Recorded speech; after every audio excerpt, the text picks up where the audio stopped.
Good morning, everybody, and welcome to Match Day. Wycombe Wanderers head north to Birmingham City this evening, looking to carry on this fantastic run of form that the boys have been picking up, certainly in terms of performances, and in the last two games rewarded with that point against Watford that should have been three, really, and those three deserved points on Saturday against Sheffield Wednesday.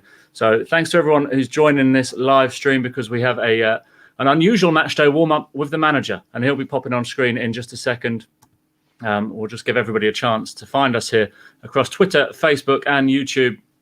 So thank you to everyone so far who's watching us.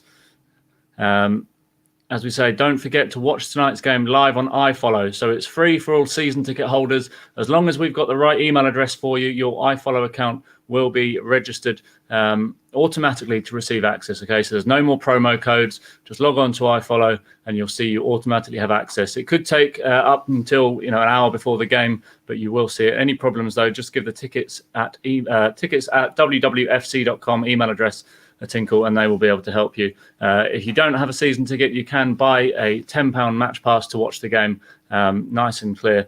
Full commentary from Phil Catchpole, 4 cameras, replays, graphics, the full works, and the boys know you will be roaring them on from home. Thank you to Chris Cooper, to Sean O'Hagan, Paul McLeod, Lee, Barry, Peter. I know the lighting in here is dreadful. I'm in the gaffer's office, funnily enough. We need some new lights. Michael Tyler as well, to Adam, and I think that's Jason and Tracy as well watching us. So with no further ado, let's call in the gaffer. Morning, gaffer. How you doing? Good morning. How's it going? You okay? Yeah, I'm all right. The more to the point, how are you? How are you feeling?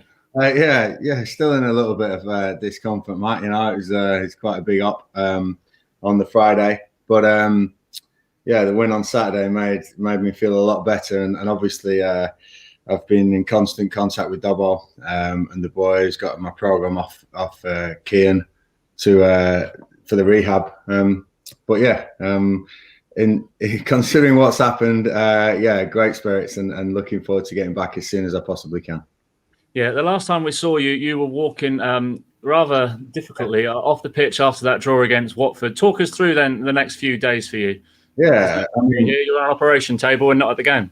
Yeah, people have got to not ignore back pain, because I ignored mine for a little bit. I've always been active and I've always had a little twinge in my back now and again, and on Tuesday I'm feeling great.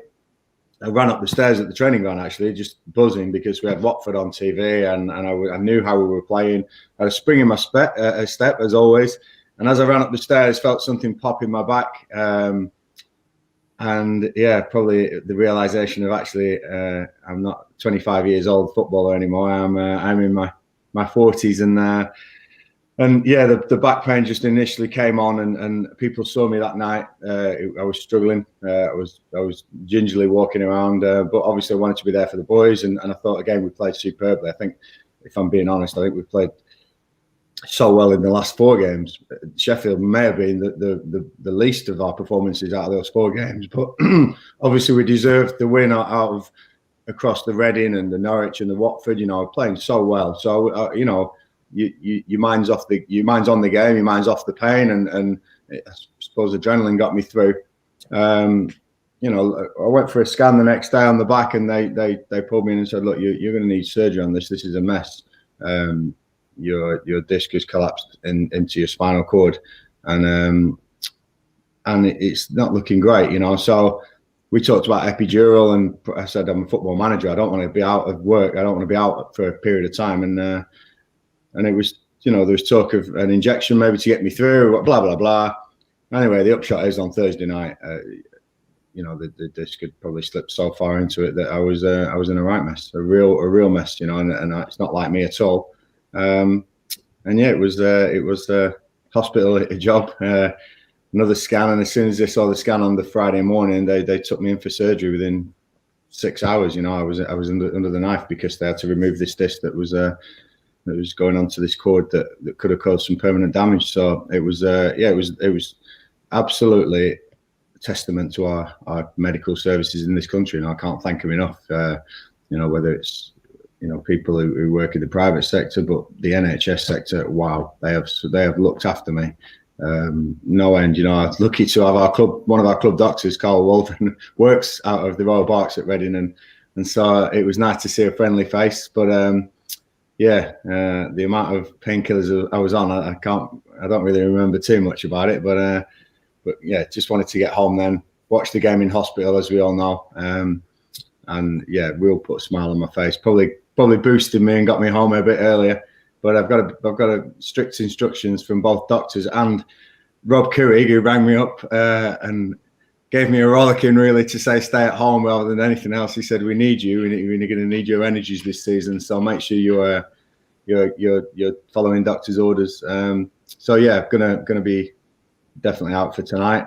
We'll see about Saturday, but you know, it's going to be sort of a good couple of months before I start getting feeling back in this leg with the nerves and the you know what's happened. So, but yeah, if anyone's got back pain, don't ignore it. Have a look at it, because it can turn nasty at the run of the stairs, you know. So it was yeah. But I mean, like I say, I can't thank our NHS enough, and you know, I know we clap them for the COVID stuff, but it's moments like that you really realise that we do live in a great country and a fantastic place where they look after you if there's any emergencies. So great. And once more, the comments from the fans, you know, I'm not on social media, but I do get told a lot about them, and so thank you to everyone who's commented and well wished me, because it's been a tough few days, but really looking forward to the game tonight. I'll be on iFollow like many of you, screaming at the TV.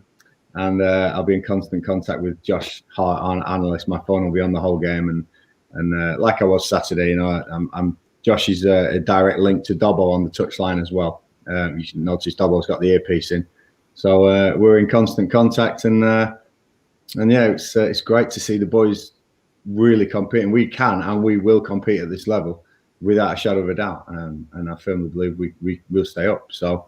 Really looking forward to that. But yeah, just want to see me on the touchline for at least one more game. Yeah, I was going to say, when I was at school, every time the teacher was off and the supply teacher came in, we were an unruly mess. Nothing ever got done. The boys were on the best behaviour on Saturday, though, with Dobbo. And you must have been so pleased for him, because he's somebody who normally stays under the radar, doesn't really get the limelight. And, you know, as gutting as it was for everyone that you weren't there to see our first championship victory, it was quite sweet, I think, for Dobbo, who's been here for so many years. To be the boys leading, to be the one leading the boys on the day. Listen, I think that people over the years have always noticed that when we talk about who it is in charge, we always say we. We always say we as a team, because I could not be anything without first Richard Dobson, David Waits, Kieran O'Doherty. That four has been together. I mean, throughout. We are so tight. You know, we've been through all the successes we've had. I cannot say how much they have put into that. And then you add in the rest of the staff, your Joshes, your Andys, your Sams, and you know, Ali and Isaac, you know, Steve, the kitman. I don't want to miss anyone out in that. Ben Sayers. We're such a tight staff, and when we talk about we mean we, you know, and it's not.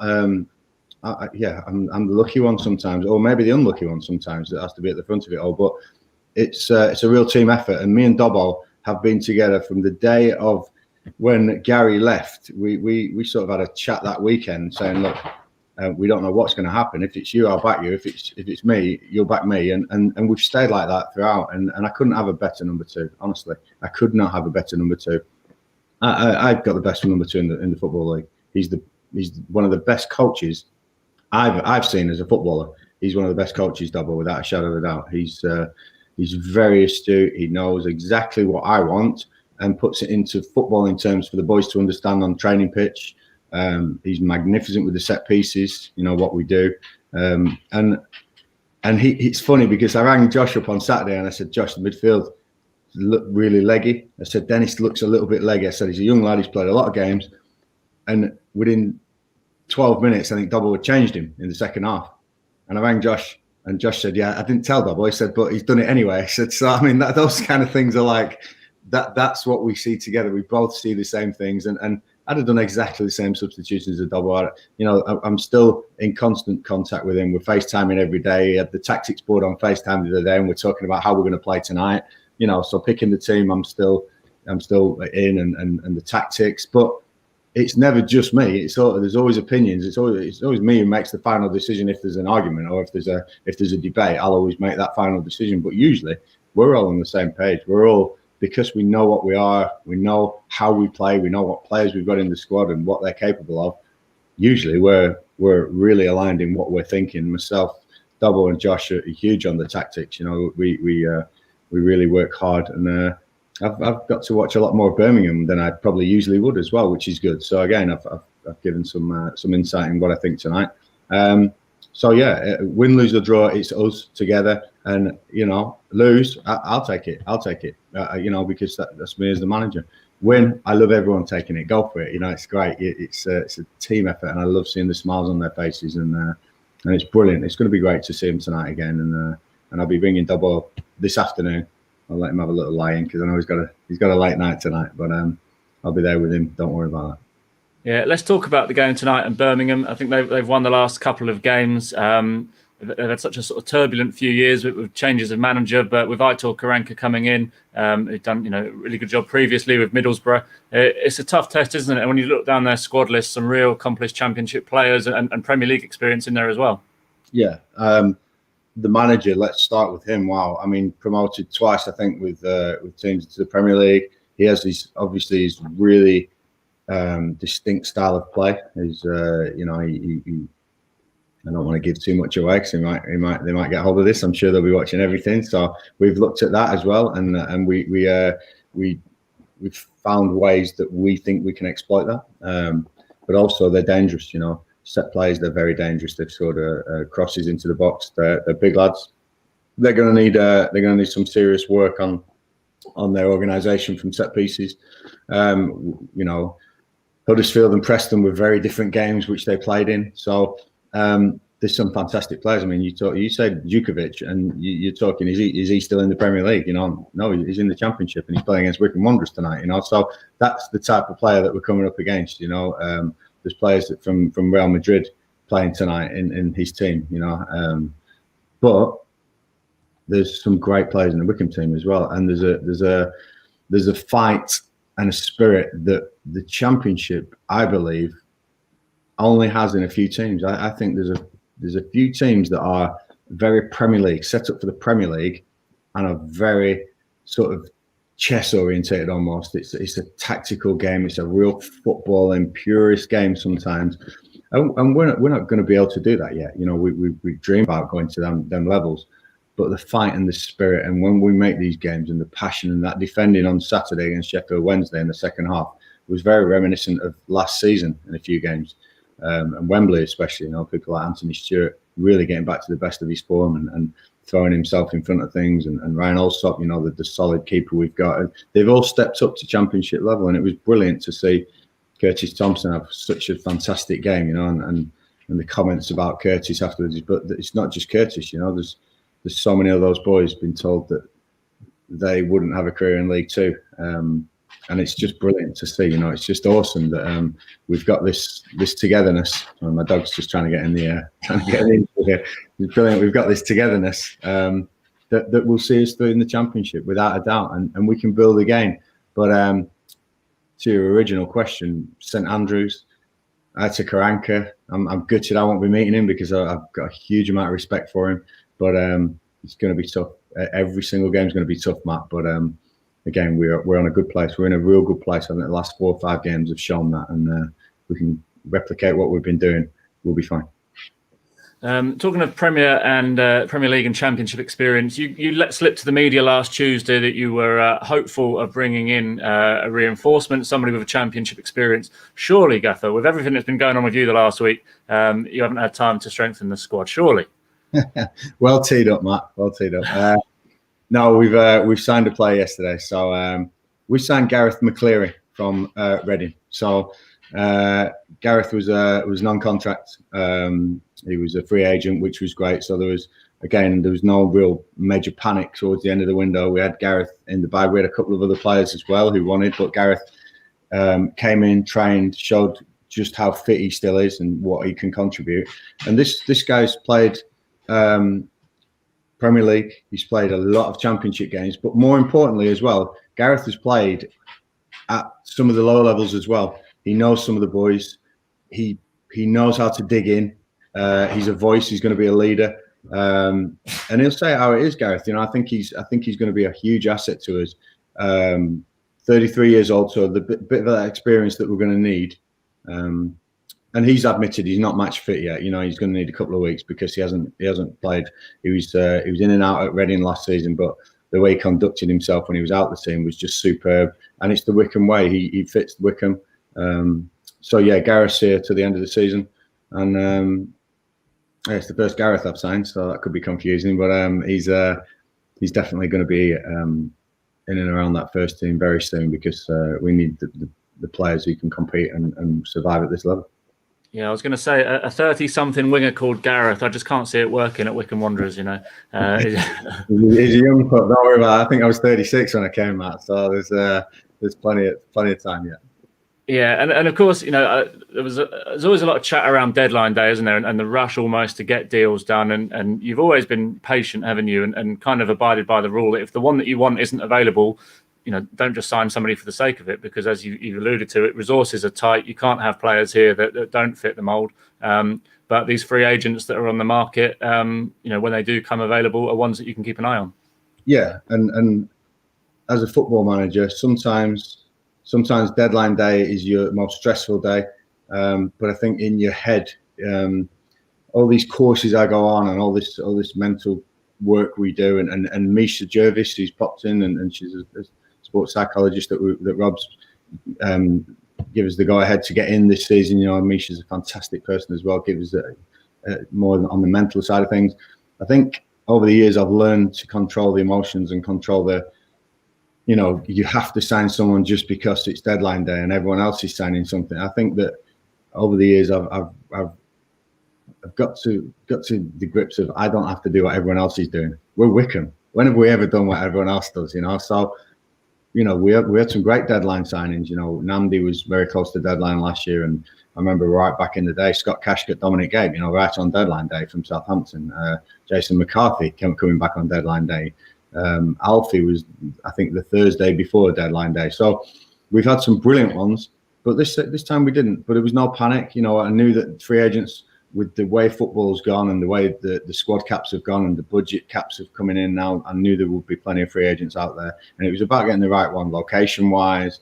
You know, the guy who had the Wycombe way in him, and Gareth proved that to me. And I'm sure he's going to be a big asset for us. And yeah, looking forward to getting him going. But Tafazoli, McCarthy, Gape, you know, Patterson. We've got so many players coming back from Knox. You know, this squad's going to be strong, very, very strong, and I'm really looking forward to getting going and seeing what we can do. You know, it's going to be very interesting coming up. Team rotation and selection, and for once, I'm going to be leaving some players out that, wow, they are first team players. They are first team squad members. It's going to be tough, but it's all for the cause, and it's all for that cause of staying in the Championship.